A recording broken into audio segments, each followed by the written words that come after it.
তিনটি জিনিস যে কোনো সময় পাল্টে যায়, কারো ভাগ্যে নির্ধারিত থাকে না। সেই তিনটি জিনিস কি, সে ব্যাপারে ছোট্ট করে আলোচনা করব।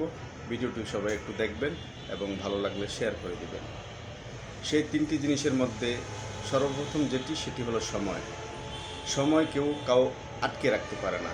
যত বড় পাওয়ার, ক্ষমতা, যত বড় ব্যক্তিত্ব হোক না কেন, কেউ সময়কে আটকে রাখতে পারে না। কিন্তু সময় কাজে লাগাতে পারে। তারা সময় কাজে লাগিয়েই উপরে ওঠে, আরও ব্যক্তিত্বশীল হয়। আর আমরা যারা কিছু মানুষ আছি, সময়কে মূল্যায়ন করি না। সময়কে মূল্যায়ন না করার কারণে আমরা ক্ষতিগ্রস্ত হচ্ছি দিন দিন। আর একটা কথা মনে রাখবেন, সময় কখনো চলে গেলে আর ফেরত আসে না। নদীর জোয়ার, সময়, বয়স বা যৌবন, এগুলি চলে গেলে আর ফেরত আসে না।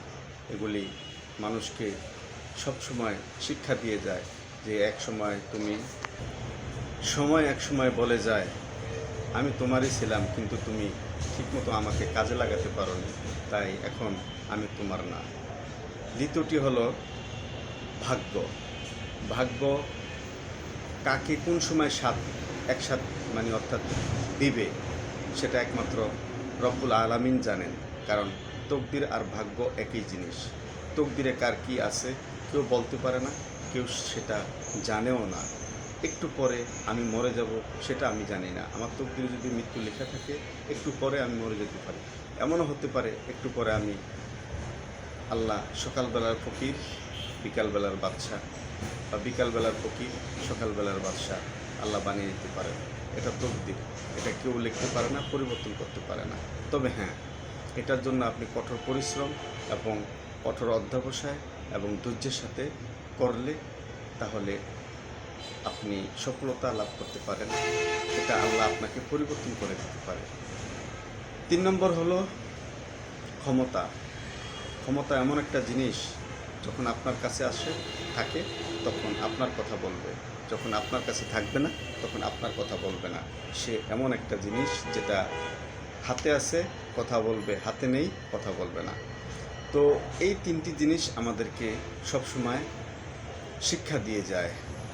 এমন শিক্ষা দেয় যে শিক্ষাগুলি পরবর্তীতে খুবই আফসোসের ব্যাপার হয়।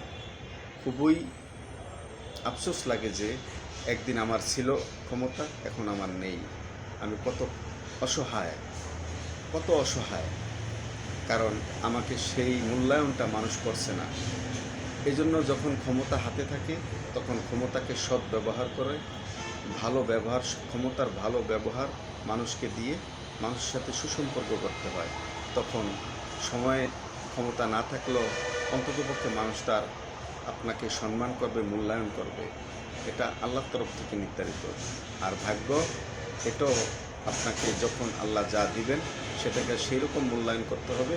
সেই মূল্যায়ন করলে আপনি সেটা থেকে রিপিট পাবেন, আপনি পাবেন আস্তে আস্তে, এবং সেই কাজটা আপনাকে ধৈর্য ধরেই করতে হয়। আর সময় যেটা গেলে আর চলে আসে না, ফেরত আসে না। খুবই কঠিন জিনিস। এটার মতো কঠিন আর কিছুই নেই এই জগতে। আমি কিছুদিন আগে যুবক ছিলাম, এখন বৃদ্ধ হয়ে যাচ্ছি। কখন চলে যাব সেটার কোনো গ্যারান্টি নেই। কিন্তু আমার এই ক্ষণিক জীবনের আল্লাহ আমাকে যে উদ্দেশ্যে দুনিয়াতে পাঠিয়েছেন, সেই উদ্দেশ্য যদি পূরণ না করতে পারি, তাহলে আমাকে পরকালের জীবনে, এই জীবনের কর্মকে প্রাধান্য আল্লাহ রাব্বুল আলামিন দিবেন, এবং সেটা যদি হয় ভালোর প্রাধান্য দেবেন, সেটা যদি হয় খারাপের প্রাধান্য দিয়ে আল্লাহ আমাকে জাহান্নামে ফেলে দেবেন। তো ভিডিওটি যদি ভালো লাগে শেয়ার করে দিবেন। তাই আমি এটুকু বলতে চাই, প্রিয় ভাই ও বোনেরা, আপনারা সময়, ভাগ্য আর ক্ষমতা, এই তিনটি জিনিসকে কখনো অবমূল্যায়ন করবেন না। এই তিনটি জিনিসকে সবসময় সুন্দর মতো, সুষ্ঠুভাবে, সুষমভাবে ব্যবহার করবেন। ইনশাআল্লাহ আপনার ভবিষ্যৎ বা পরবর্তী সময় এগুলি না থাকলেও আপনার পূর্বে থাকার কারণে, সুন্দর আচরণ করার কারণে, সুন্দর ব্যবহার করার কারণে আপনি সেগুলির মূল্যায়ন পাবেন। ভিডিওটি ভালো লাগলে শেয়ার করে দিবেন। সবাইকে আমার ভালোবাসা রইল, ইনশাআল্লাহ।